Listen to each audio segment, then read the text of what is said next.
Good morning. Om Shanti. आज 8 जून 2021 की मुरली है, साकार मुरली।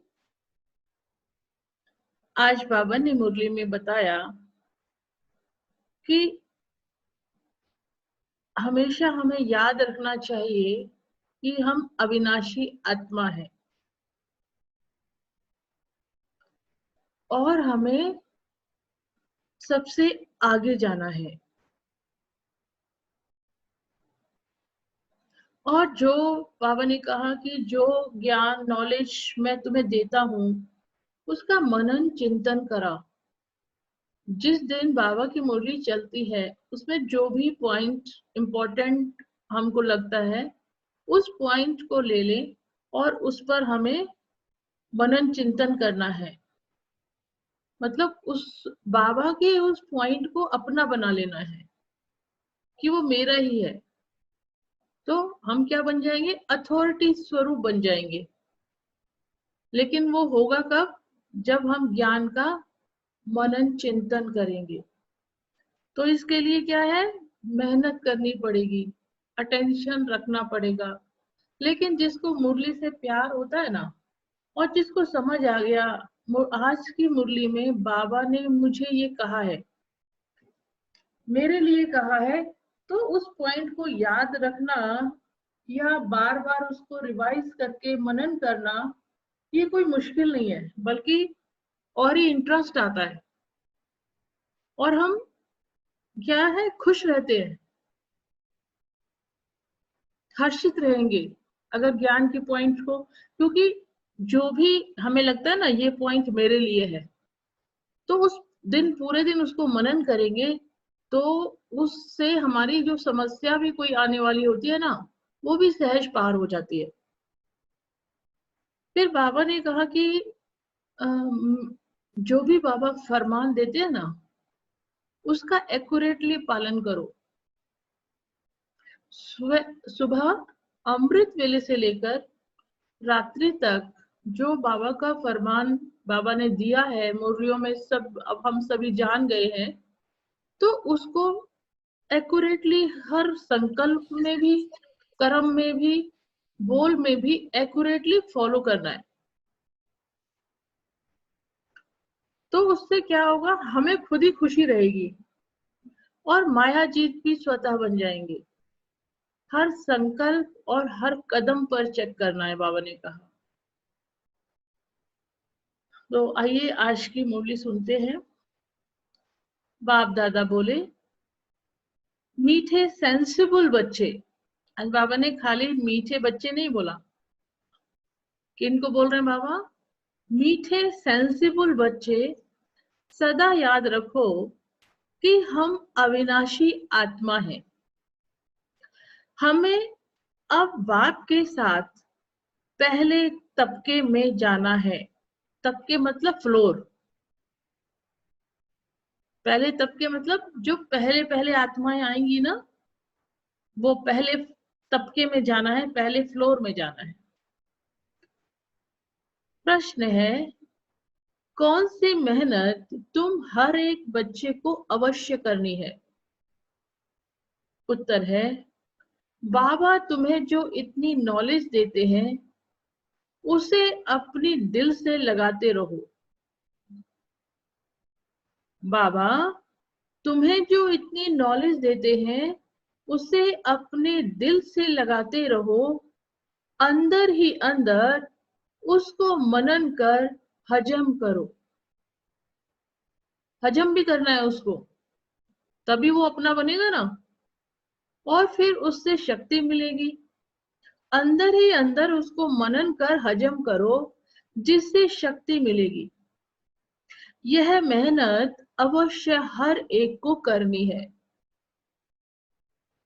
जो ऐसी गुप्त मेहनत करते हैं वह सदा हर्षित रहते हैं। उन्हें नशा रहता है कि हमें पढ़ाने वाला कौन है, हम किसके सामने बैठे हैं। ओम शांति। यह किसने कहा? 2 बार कहते हैं ओम शांति, ओम शांति। आज बाबा ने 2 बार ओम शांति बोला है।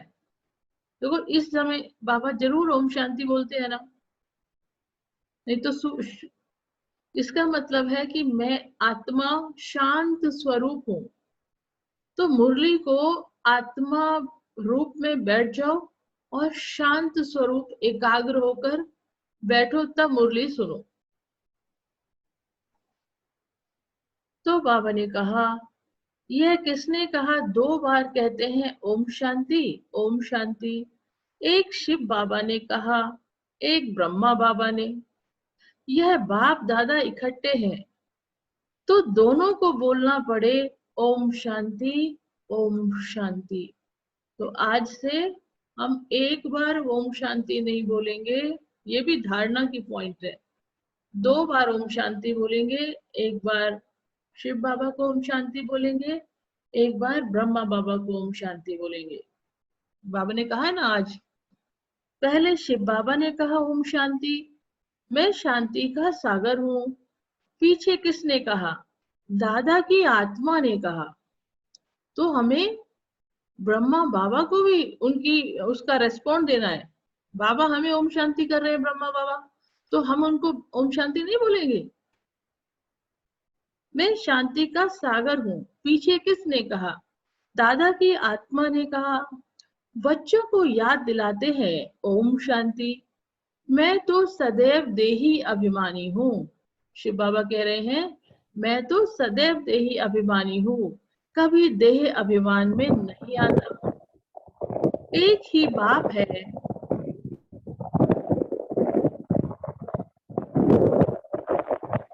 एक ही बाप है,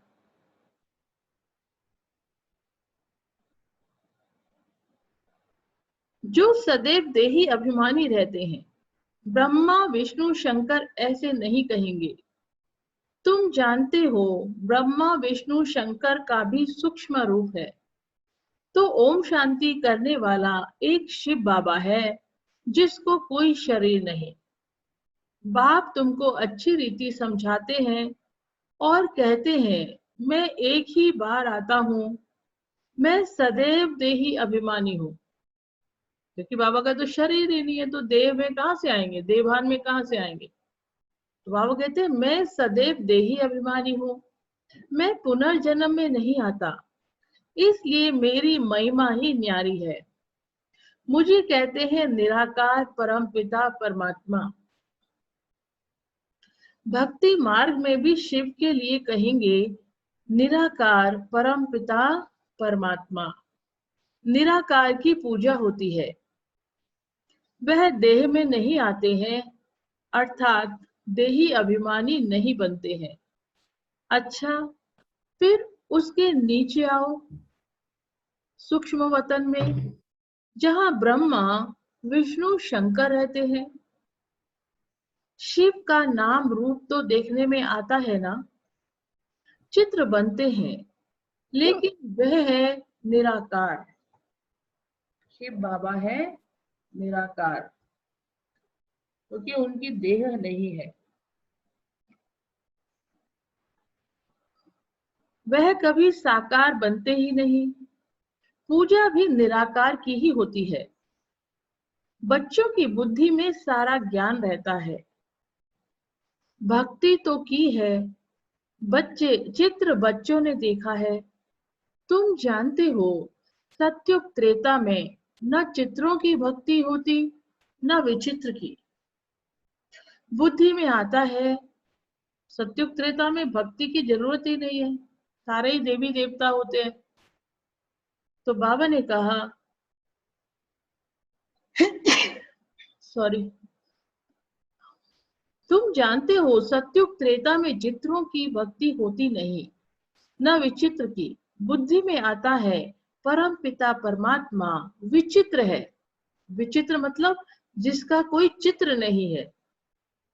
उनका न सूक्ष्म न स्थूल चित्र है।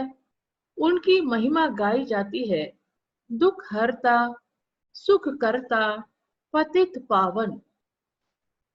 वो हमारे दुखों को हरते हैं, सुख देते हैं और पतितों को पावन बनाते हैं। तुम और किसी के चित्र को पतित पावन नहीं कहेंगे। कोई भी मनुष्य नहीं जिनकी बुद्धि में यह बात हो। ब्रह्मा विष्णु शंकर हैं सूक्ष्म वतनवासी। पहला तबका फिर दूसरा तबका। ऊंचे थे पहला तबका परम धाम, दूसरा तबका, तबका माने फ्लोर यह है सूक्ष्म वतन। ऊंचे थे ऊंचे मूल वतन, उस तबके में रहने वाला है परम पिता परमात्मा। फर्स्ट फ्लोर में कौन रहता है? परम धाम में शिव बाबा। सेकंड तबका माने फ्लोर सूक्ष्म वतन, और हम कहाँ रहते हैं? थर्ड फ्लोर में रहते हैं, देह में है। सेकंड नंबर तबके में सूक्ष्म शरीर वाले हैं। थर्ड तबके में स्थूल शरीरधारी है। इसमें मूंझना नहीं है। यह बातें सिवाय परम पिता परमात्मा के कोई समझा नहीं सकता है। ऊपर में सृष्टि है आत्माओं की, उसको कहा जाता है निराकारी दुनिया। हम सब आत्माओं की दुनिया, इनकॉर्पोरियल वर्ल्ड। फिर हम आत्माएं कॉर्पोरियल वर्ल्ड में आती हैं, इस शरीर में आती हैं। वहां है आत्माएं, यहाँ है जीव आत्माएं।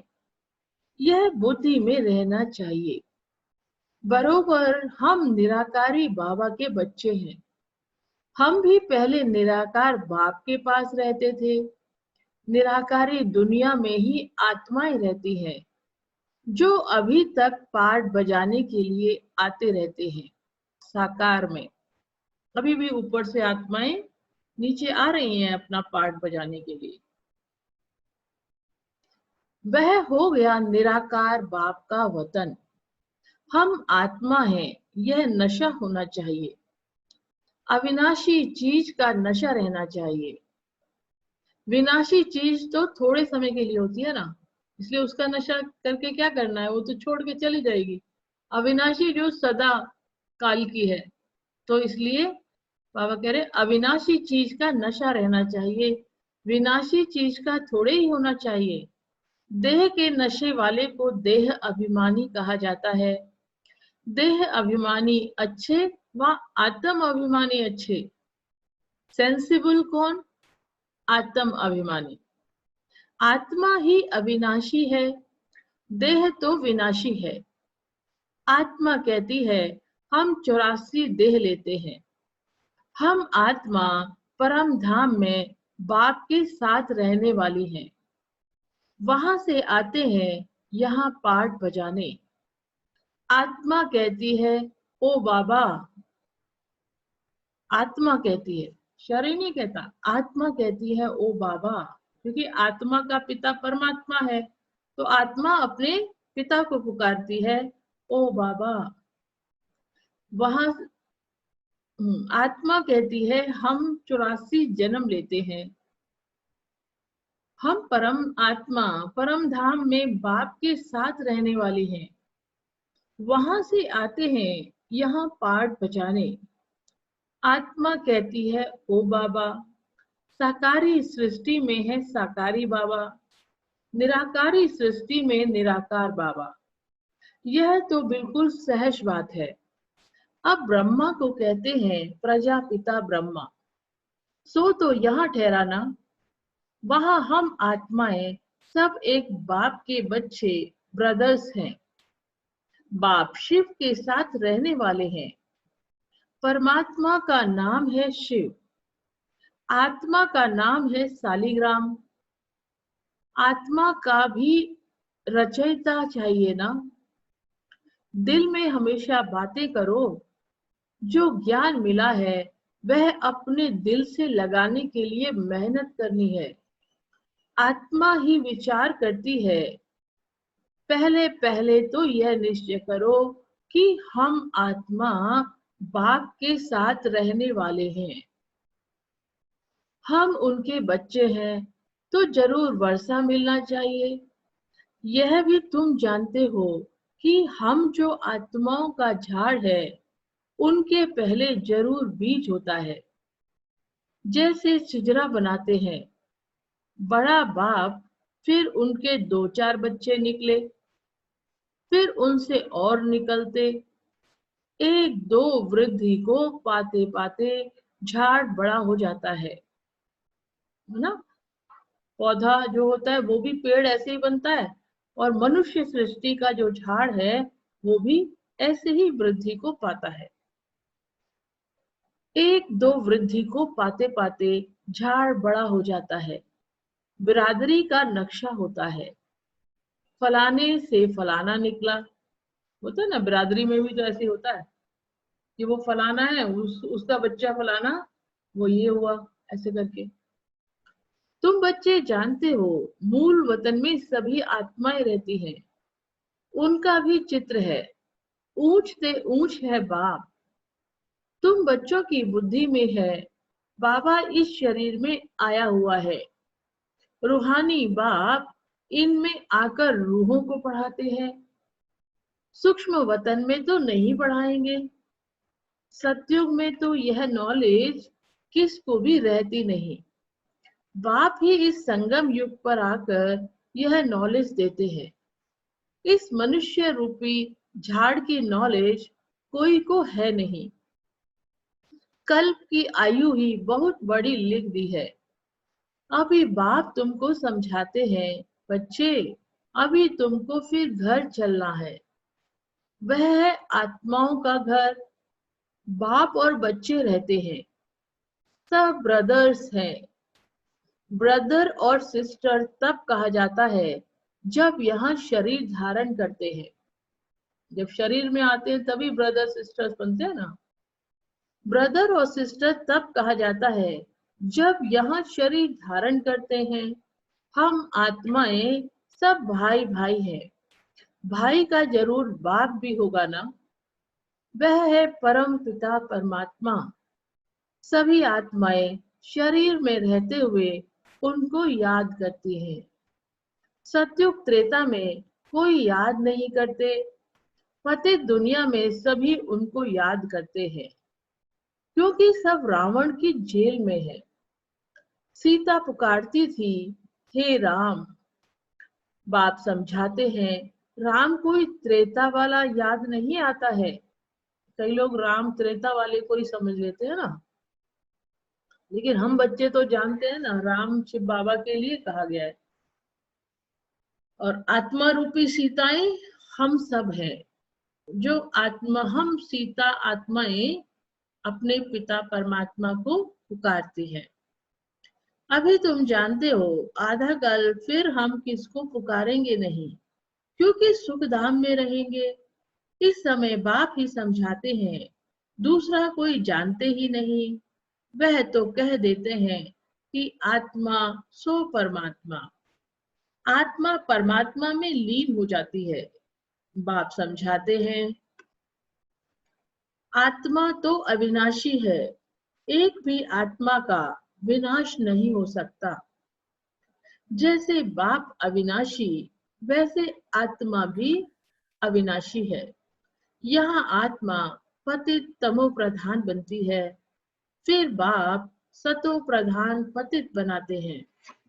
सारी दुनिया को तमो प्रधान बनना ही है, फिर सतो प्रधान बनना है। पतित दुनिया को पावन बनाने बाप को आना पड़ता है। उनको कहते ही हैं गॉड फादर। बाप भी अविनाशी है, हम आत्माएं भी अविनाशी हैं। यह ड्रामा भी अविनाशी है। इसको अंडरलाइन करो। मैं आत्मा भी अविनाशी हूँ, बाप भी अविनाशी है, शिव बाबा भी अविनाशी है, और वेरी इंपॉर्टेंट, ये तो हमें पता ही है, ड्रामा भी अविनाशी है। आज इसी टॉपिक पे मनन चिंतन करना है। मैं आत्मा भी अविनाशी, बाप भी अविनाशी, शिव बाबा, और ड्रामा भी अविनाशी। आज इस पर मनन चिंतन का पॉइंट, रोज मुरली से एक मनन चिंतन का पॉइंट निकाला करेंगे, ठीक है। तो आज शाम को फिर पूछेंगे कि मनन चिंतन किया, तो इस पर मनन चिंतन हम सभी करेंगे। तुम बच्चे जानते हो यह वर्ल्ड की हिस्ट्री ज्योग्राफी कैसे रिपीट होती है। इन चारों युगों में हमारा पाठ चलता है। हम सूर्यवंशी फिर चंद्रवंशी बनते हैं। चंद्रवंशी जैसे सेकंड ग्रेड में आ जाते हैं। 14 कला वालों को सूर्यवंशी नहीं कह सकते। वास्तव में देवी देवता भी उन्हों को नहीं कह सकते। देवी देवता संपूर्ण निर्विकारी 16 कला संपूर्ण को कहा जाता है। राम को 14 कला संपन्न कहेंगे। तुम्हारे ही 84 जन्मों का हिसाब समझाया जाता है। नई चीज फिर पुरानी होती है तो वह मजा नहीं रहता है। पहले संपूर्ण पवित्र रहते हैं, फिर थोड़े वर्ष पास होंगे तो थोड़ा पुराना कहेंगे। जैसे नया मकान होता है ना, उसमें जब गृह प्रवेश करते हैं उसमें रहने में बड़ा मजा आता है, लेकिन 6 महीने के बाद उसमें रहने की आदत पड़ जाती है ना, फिर वो उतना इंटरेस्ट थोड़ा सा कम हो जाता है ना। तो एकदम नए में जब हम जाते हैं तो कितने खुशी और वो होता है। तो बाबा कह रहे हैं कि सतयुग में जब पहले जन्म में तुम आओगे नई सतयुग की दुनिया में, तो कितनी खुशी होगी। मकान का भी मिसाल दिया जाता है। ऐसे हर चीज होती है। यह दुनिया भी एक बड़ा मांडवा है। यह आकाश तत्व बहुत बड़ा है। इनका कोई अंत नहीं। देखो बाबा क्या कह रहे हैं, आकाश का कोई अंत नहीं। इनकी एंड कहाँ है वह निकाल नहीं सकते। चलते जाओ, एंड हो नहीं सकती। ब्रह्म महतत्व की भी कोई एंड नहीं हो सकती। देखो आज इस पर भी मनन चिंतन करो कि आकाश तत्व जो है उसकी कोई एंड नहीं। इसको बुद्धि में सोचना इसके बारे में। और बाबा कह रहे हैं ब्रह्म महतत्व की भी कोई एंड नहीं हो सकती। बाबा के रहने का स्थान ब्रह्म महतत्व परम धाम, उसकी भी कोई एंड नहीं हो सकती। बाबा कह रहे हैं यू साइंस वाले कितनी कोशिश करते हैं एंड देखने की, लेकिन जा नहीं सकते, अंत पा नहीं सकते। ब्रह्म तत्व बहुत बड़ा बेअंत है। अच्छा देखो, हम परमधाम को छोटा सा देखते हैं ना, लेकिन बाबा कहते हैं वो बहुत बड़ा बेअंत है। बेअंत मतलब जिसका कोई अंत नहीं। हम आत्माएं बहुत थोड़ी जगह में रहती हैं। यहाँ बिल्डिंग आती कितनी बड़ी बड़ी बनाते हैं। स्पेस धरती की बहुत बड़ी है। खेती आदि भी तो चाहिए ना। वहां तो सिर्फ आत्माएं रहती हैं। आत्माओं के लिए कोई खेती वेती नहीं चाहिए। ना वो खाती है, ना पीती है, ना चलती है, ना घूमती है, कुछ है ही नहीं। बस उनको ऐसे अपने सेक्शन में जाके बैठे रहना होता है। तो इन चीजों की वहां दरकार ही नहीं है। आत्मा शरीर बगैर कैसे खाएगी। वहां तो अभोक्ता है। आत्मा भी वहां अभोक्ता है, क्योंकि कुछ खाती नहीं है ना। खाने और भोगने आदि की कोई चीज होती नहीं, इसलिए कोई बिल्डिंग नहीं चाहिए, कोई जगह नहीं चाहिए, कोई खेती नहीं चाहिए परम धाम में। बाप समझाते हैं यह ज्ञान तुम बच्चों को एक ही बार मिलता है, फिर कल्प बाद तुम बच्चों को दिया जाता है। तो यह नशा होना चाहिए। हम देवता धर्म वाले थे। तुम कहते हो बाबा आज से 5000 वर्ष पहले हम आपके पास आए थे शूद्र से ब्राह्मण बनने। अब फिर हम आपके पास आए हैं। वह निराकार होने कारण तुम कहेंगे दादा पास आए हैं। बाप ने इनमें प्रवेश किया है। बाप कहते हैं जैसे तुम ऑर्गन्स ले पार्ट बजाते हो, वैसे ही मैं भी ऑर्गन्स का आधार लेता हूँ, नहीं तो मैं पार्ट कैसे बजाऊं। शिव जयंती भी मनाते हैं। शिव तो निराकार है, उनकी जयंती कैसे हुई। मनुष्य तो एक शरीर छोड़ दूसरा लेते हैं। बाप कहते हैं मैं कैसे आकर तुम बच्चों को राजयोग सिखलाऊं। मनुष्य से देवता बनाने के लिए राजयोग बाप ही आकर सिखलाते हैं। मुझे ही पतित पावन ज्ञान का सागर कहते हैं। मुझे झाड़ के आदि मध्य अंत का मालूम है। खाली शिव बाबा को ही झाड़ के आदि मध्य अंत का मालूम है। तुम बच्चे समझते हो, बाबा इसमें प्रवेश कर हमको सब नॉलेज समझाते हैं। ब्रह्मा विष्णु शंकर के पाठ को भी समझाना चाहिए। ब्रह्मा विष्णु शंकर के पाठ को भी समझना चाहिए। बाप को तो समझा है कि वे पतित पावन है, हर एक की महिमा अलग अलग, ड्यूटी अलग अलग है। अब शिव बाबा की महिमा अलग, शिव बाबा की ड्यूटी अलग है, और ब्रह्मा विष्णु शंकर की महिमा अलग, और उनके भी कर्तव्य और ड्यूटी अलग अलग हैं। प्रेसिडेंट, प्राइम मिनिस्टर आदि बनते हैं। आत्मा कहती है, यह मेरा शरीर है, मैं प्राइम मिनिस्टर हूँ। तो कौन प्राइम मिनिस्टर है? आत्मा प्राइम मिनिस्टर है। आत्मा शरीर के साथ ना हो तो बोल ना सके। शिव बाबा भी है निराकार, उनको भी बोलने के लिए कर्मेंद्रियों का आधार लेना पड़ता है। इसलिए दिखाते हैं, मुख से गंगा निकली। अब शिव तो है बिंदी, उनको मुख कहाँ से आया? तो इसमें आकर बैठते हैं, उससे ज्ञान गंगा बहाते हैं। बाप को ही सब याद करते हैं, हे पतित पावन आओ, हमको इस दुख से छुड़ाओ। वही बड़े से बड़ा सर्जन है, उसमें ही पतितों को पावन बनाने का ज्ञान है। सर्व पतितों को पावन बनाने वाला एक सर्जन है। सतयुग में सब निरोगी होते हैं। यह लक्ष्मी नारायण सतयुग के मालिक है। इसको ऐसे कर्म किसने सिखलाए? बाबा कहते हैं, ये लक्ष्मी नारायण सतयुग के मालिक हैं।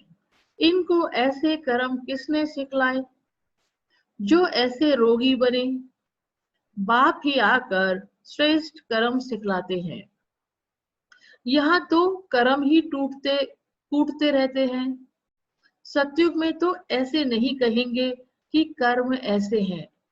वहां कोई दुख रोग होता नहीं। सतयुग में कोई भी रोग और दुख होता नहीं।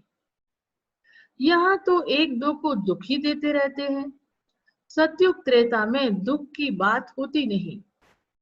जो कहा जाए कि कर्मों का भोग है, कर्म अकर्म विकर्म का अर्थ कोई समझ ही नहीं सकते हैं। जब तक बाबा आकर ना समझाए तो हमें नहीं पता रहता। तभी तो हम विकर्म पे विकर्म करते जाते हैं।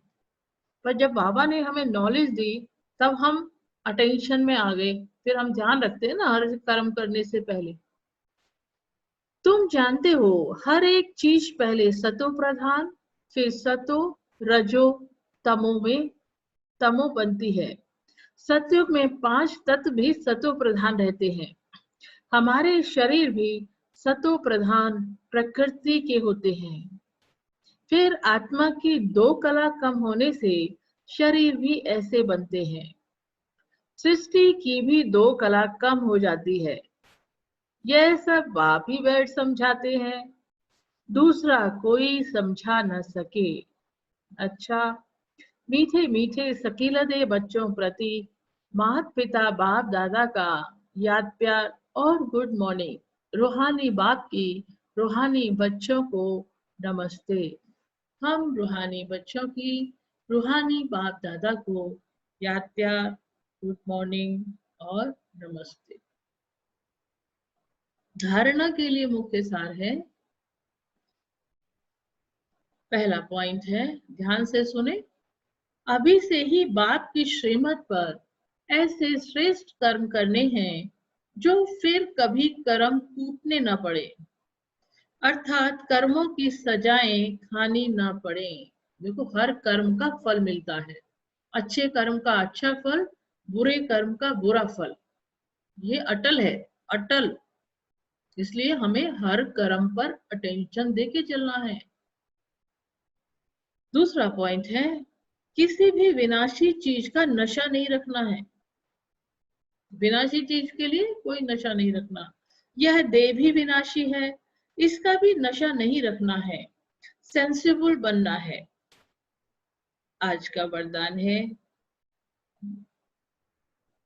फरमान की पालना द्वारा, फरमान माने बाबा का हुक्म, फरमान की पालना द्वारा सर्व अरमानों को खत्म करने वाले माया प्रूफ भव। अमृत वेले से लेकर रात तक दिनचर्या में जो भी फरमान मिले हुए हैं, उसी प्रमाण अपनी वृत्ति, दृष्टि, संकल्प, स्मृति, सर्विस और संबंध को चेक करो। जो हर संकल्प, हर कदम फरमान को पालन करते हैं, उनके सब अरमान खत्म हो जाते हैं। कुछ चाहना रहती नहीं, क्योंकि हम संतुष्ट हो जाते हैं, सब कुछ मिल जाता है, सर्व प्राप्ति का अनुभव हो जाता है, इसलिए कोई अरमान किसी से बचता ही नहीं है। तो जरूर कहा ना कहा कोई ना कोई, अगर बाबा कहते अगर अंदर में पुरुषार्थ का व सफलता का अरमान भी रह जाता है, तो जरूर कहा ना कहा कोई ना कोई फरमान पालन नहीं हो रहा है। तो जब तक कोई उलझन आए तो चारों ओर से चेक करो, इससे माया प्रूफ स्वतः बन जाएंगे। तो हर समय और हर कदम पर अटेंशन रखो, ये भी धारणा के लिए है। इसको मैंने वरदान में एक्सप्लेन किया है अच्छे से।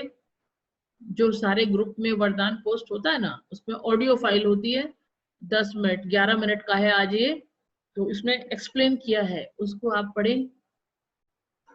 स्लोगन है, अपनी सूक्ष्म कमजोरियों का चिंतन करके, अपनी सूक्ष्म कमजोरियों का चिंतन करके उन्हें मिटा देना, यही स्वचिंतन है। क्योंकि हम क्या कर रहे हैं, परिवर्तन परिवर्तन, तो स्व परिवर्तन करना है। तो attention, check and change, check करना है और चेंज करना है। तो अपने ऊपर कितना ध्यान रखेंगे, अपने ऊपर ध्यान रखेंगे तो दुनिया पर ध्यान जाएगा ही नहीं। इसीलिए बाबा कहते हैं स्व परिवर्तन सो विश्व परिवर्तन। ओम शांति।